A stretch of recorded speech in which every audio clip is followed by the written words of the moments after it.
has been a long time since I have sat down and actually filmed for this channel, because the last time I posted a video, that had been filmed quite a few months in advance. So it's been a while, but it's good to be back. And in case you guys are new here, or if you're old here, I just got a new camera, and so I'm still adjusting to how it's gonna work shooting myself on this. So it's gonna be a learning curve for me for sure, but that is okay.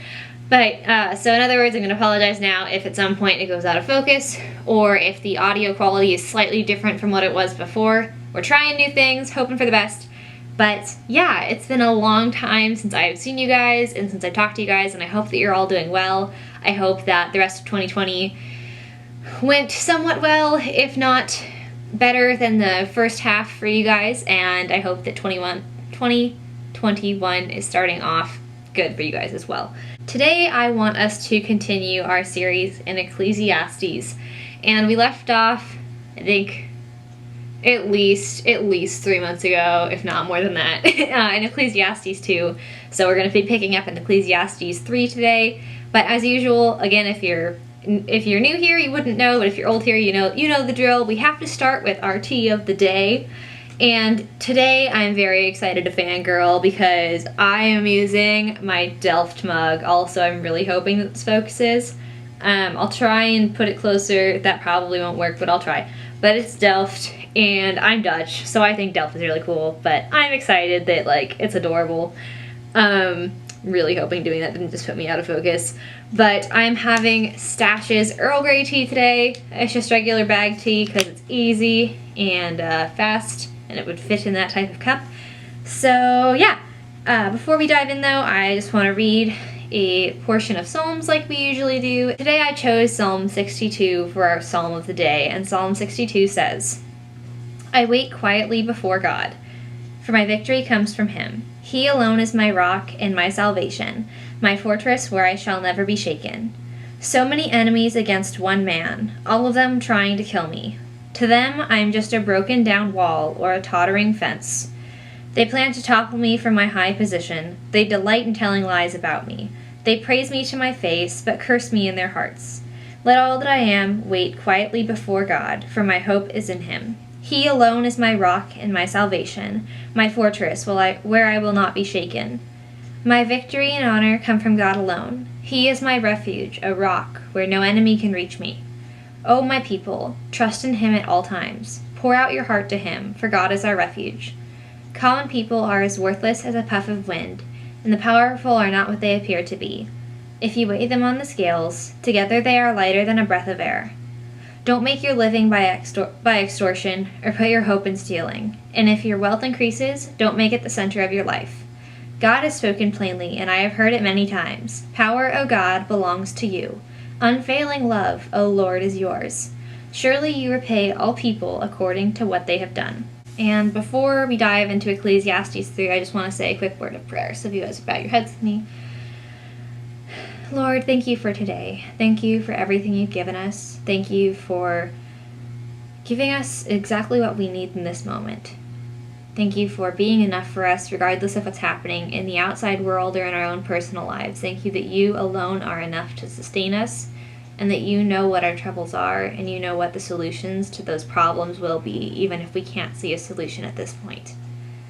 Please help us to just learn what you are wanting to teach from Ecclesiastes 3 today, Lord, and in your name, amen. So, Ecclesiastes 3 starts with the title, A Time for Everything.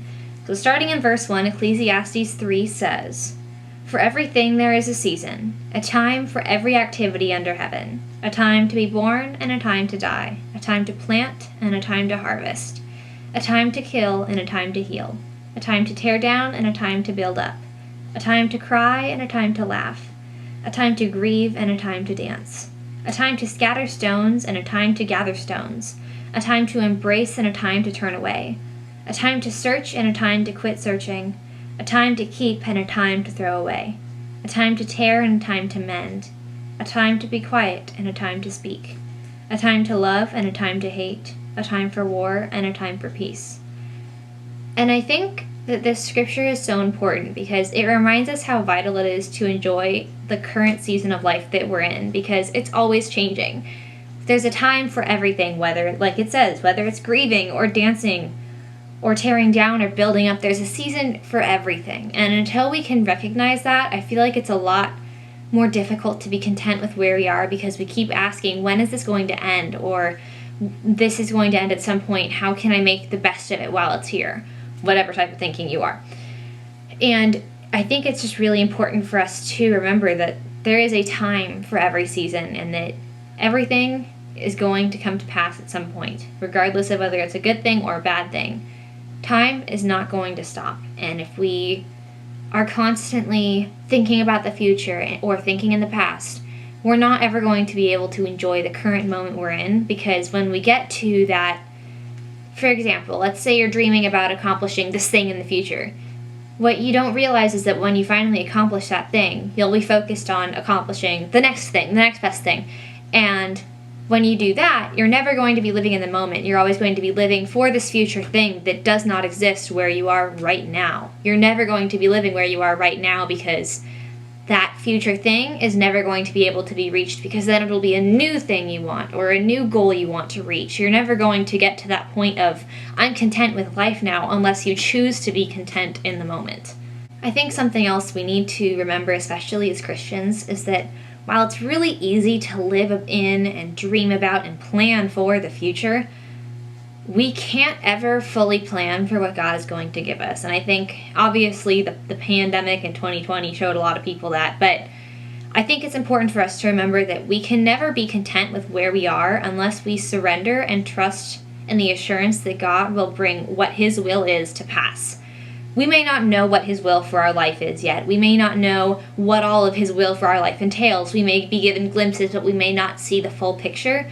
But if we don't trust that He will bring it to pass, that He is capable and able to allow that to come into the future if it's His plan, we're never going to be content. We're never going to be able to take comfort and take peace in the present moment, because we'll always be worrying and fretting and aiming for the future with things that are out of our control, because God is more than beyond capable to control the future.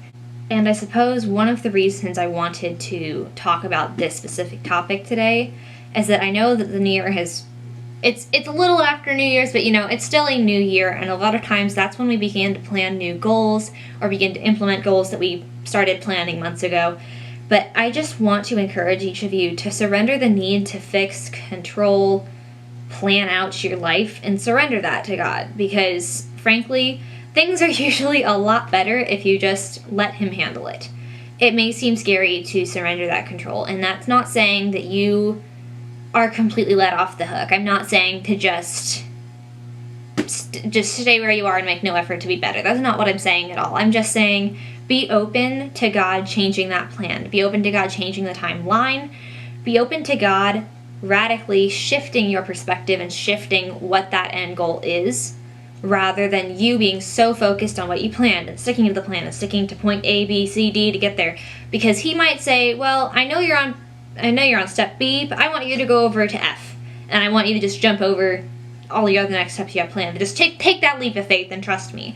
Because as Christians, we need to trust God with our lives, because He is the one in control, and He is the only one who will actually make things happen. Whether they're things that we want or things that we can't comprehend how He's letting them happen. He's the only one that is making that thing happen, and you have no control over it. So rather than trying to control everything to what you want, recognize that sometimes it's better to let God, it's always better to let God have that ultimate control over what your decisions are and over what into what you are putting your action towards. Continuing into verse 9, it says, "What do people really get for all their hard work? I have seen the burden God has placed on us all. Yet God has made everything beautiful for its own time. He has planted eternity in the human heart. But even so, people cannot see the whole scope of God's work from beginning to end. So I concluded that there is nothing better than to be happy and enjoy ourselves as long as we can.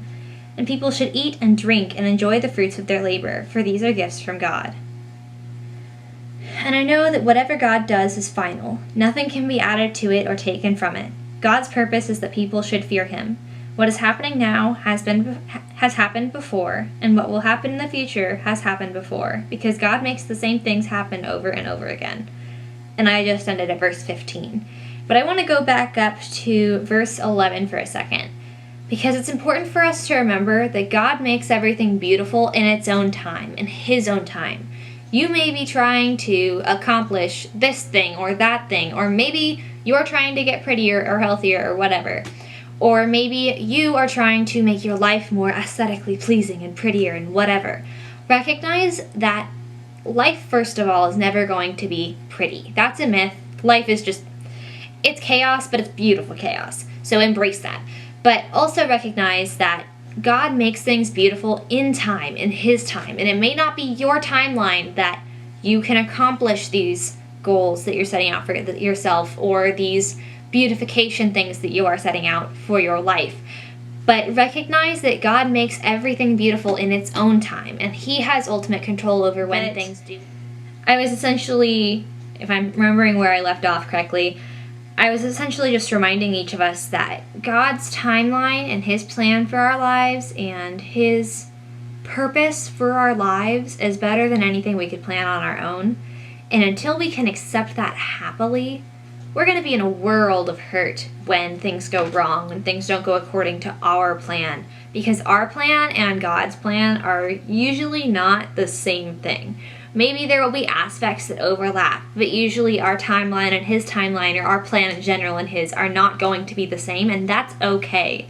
As long as you have the faith to turn and trust God when He's telling you to do something else, or when you are going down this path and all of a sudden the door closed and you don't know where to go anymore, trust that God is going to handle it. As long as you have that, you're going to be fine.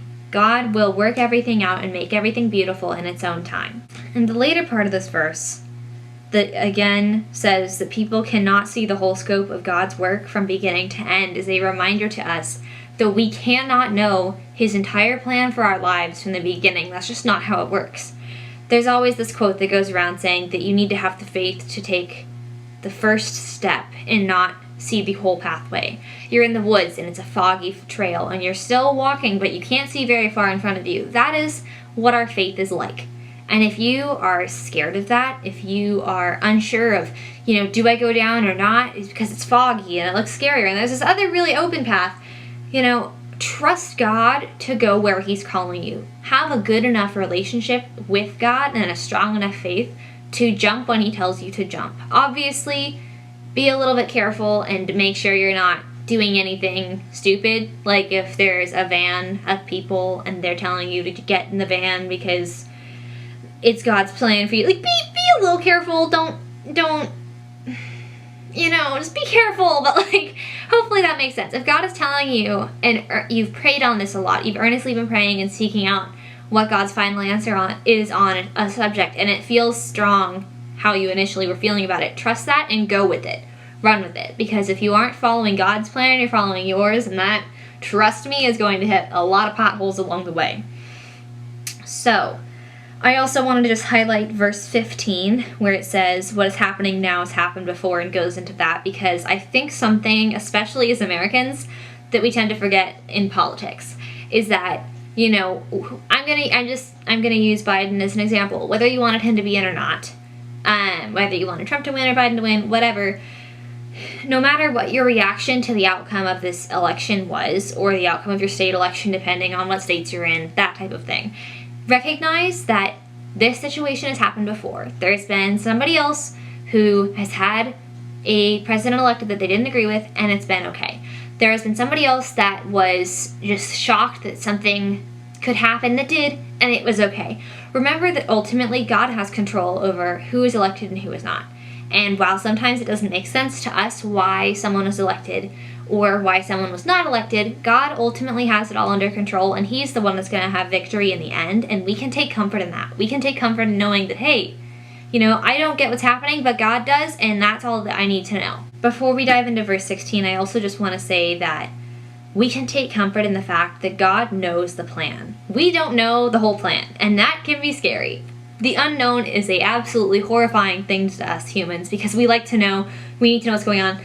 But recognize that it's okay to have unknowns in your life. It is okay to be kind of floundering a little bit, not know where you're going to end up, because that is when God can mold you the most, because you have nothing to rely on. And because of that, he has free reign over your life, more so than if you have everything perfectly planned and perfectly lined up and just in shape. Like, it's better to trust God to take care of everything than for you to be focused on how can I take care of myself, because that turns the focus off of God and onto you, and that is when things are just chaotic in your life. So trust me, better to rely on God's plan, even if it doesn't necessarily make sense all of the time. So diving into the last section of the chapter, it's called The Injustices of Life, and I just have a couple more points I want to make on this. Starting in verse 16, it says, I also noticed that under the sun there is evil in the courtroom. Yes, even the courts of law are corrupt. I said to myself, in due season God will judge everyone, both good and bad, for all their deeds. I also thought about the human condition, how God proves to people that they are like animals. For people and animals share the same fate. Both breathe and both must die. So people have no real advantage over animals. How meaningless. Both go to the same place. They came from dust and they return to dust. For who can prove that the human spirit goes up and the spirit of animals goes down into the earth? So I saw that there is nothing better for people than to be happy in their work. That is our lot in life, and no one can bring us back to see what happens after we die. And I want to jump back up to verse 16, where it talks about how there is evil in the courtroom. And while it is extremely discouraging and disheartening to realize that our justice system may not always be a just system of justice, God is ultimately going to be the judge at the end. And considering he is the one that created justice, we can take comfort in the fact that he will judge people rightly. He will judge people in a moral and truthful way, and he will bring justice. Whether or not that's something that we see in our lifetime here, or if it's something that we see after we've already died. God will bring justice, and will bring justice to earth when that final day comes. And in verse 22, it's the one that said, So I saw there is nothing better for people than to be happy in their work. This is again Solomon saying to us, as he said back in verse 12 of this chapter, it is important for us to enjoy our time here on earth, because this is all we're guaranteed. We aren't guaranteed a specific amount of time on earth. We aren't guaranteed to reach specific goals or plans or dreams. We are only guaranteed today, and we need to make the most of it. We need to enjoy today to the best that we can. Whether or not the situation we are in is a happy situation, we need to find the silver lining. We need to enjoy it. But that also being said, we are allowed to grieve. We are allowed to cry, as the first portion of this chapter says. We are allowed to feel all emotions. But we need to focus on what makes life important, and ultimately, the thing that makes life most important is our relationship to God, and that needs to be our highest priority. And when that is our highest priority, we can take hope in even the most hopeless situations, because we know that this is not where we're meant to be forever. We know that there is more to life than this earth and this world, and when we realize that, we can take comfort in pretty much any and every situation. Like Paul says, he knew what it was like to be poor and to be rich. And when you can have both and be content in both situations, that is when God can really begin to do everything that he can possibly want to do in your life. Because at that point, we are surrendered to whatever he is calling us to do, and not simply doing what we want to do because, well, I need to make more money so that I can buy this thing, so that I can, whatever. We need to take the focus off of ourselves and put it onto God and follow where he leads us. That is ultimately the goal of our lives here as human beings, is to live out God's purpose for our life. Because as Ephesians 2:10 says, we are God's workmanship that was created in advance to do what he's wanting us to do. That was a little bit paraphrased because my brain gooped. But you know what I mean. We were created with a purpose in mind by the God of the universe. And because of that, we need to be listening to him and listening to where he is calling us to go, so that we can fulfill the purpose that he has planned in advance for us to do. And with that last little bit of rambling, we have finished Ecclesiastes 3, and I actually have changed versions. I think last time I was reading from an ESV Bible. Today I'm reading from a New Living Translation Bible by Tyndale. Yeah, pretty sure it's Tyndale. It's, again, I'm not sure how focus is going to work, so I'll lift it up and if focus is bad after, I'm sorry. But it is a single column journaling Bible. Again, I love these ones for personal study. It's just got the single column there, room in the margins on the side that are sometimes unlined. I prefer the ones that are lined, but yes. So that's Ecclesiastes 3, and I hope you guys enjoyed that study.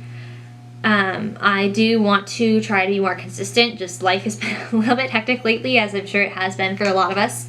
So please be patient with me, as I know you guys have been so far, and I really appreciate your patience. But before I started filming this, when I got up this morning, I asked if any of you guys had questions over on Instagram, and one of you guys asked how I have clear skin. That was Crystal with 2 A's _C. Honestly, the answer to that is I don't know. I've been trying to drink more water, but I still probably don't drink as much water as I should. But I use a lot of 100% pure products, and I think that has helped my skin because I have very sensitive skin. So I should preface and say I've been trying to only wash my face at night versus in the morning and at night, and I've noticed that helps a little bit. But I usually, if I'm washing my face in the shower, which I'm a night shower person, I'll just use some of, I think it's Shea Moisture was the brand I got, but just African black soap because that helps with my acne at least. But I also will use 100% Pure's fermented rice water cleanser for, it brightens for glowing skin. I just use their products because honestly my mom got into them and they've been working really well for her, and they are like all natural products and they aren't a bunch of chemicals and things, so I feel better putting them on my body. And I also, in the morning, like I said, I don't necessarily wash my face with like a cleanser, but I'll usually still do some water on it. Today I didn't, and this is just straight face. But I use 100% Pure's vitamin C serum. It's great. I love this stuff. And then I also use, and this stuff smells so good. This is 100% Pure's Coffee Bean Caffeine Eye Cream. It brightens and depuffs, and this stuff smells amazing, but it works really well as well. And then for a moisturizer, I use, this is really cheap stuff from the drugstore. It's the Simple brand, and it's Simple Kind to Skin might be the whole brand name. But it's their Replenishing Rich Moisturizer because I have combination skin, but I noticed that even if I use it on my more oily areas, it's still better than using other stuff. So hopefully the focus is still there.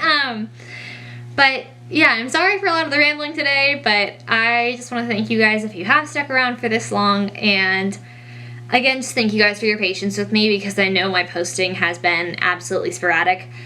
And I appreciate you guys continually coming back and watching when I do post, even though it has not been all that consistent. I plan to change that this year. It might not be until more this summer, but I do plan to work on that in the next few months as well.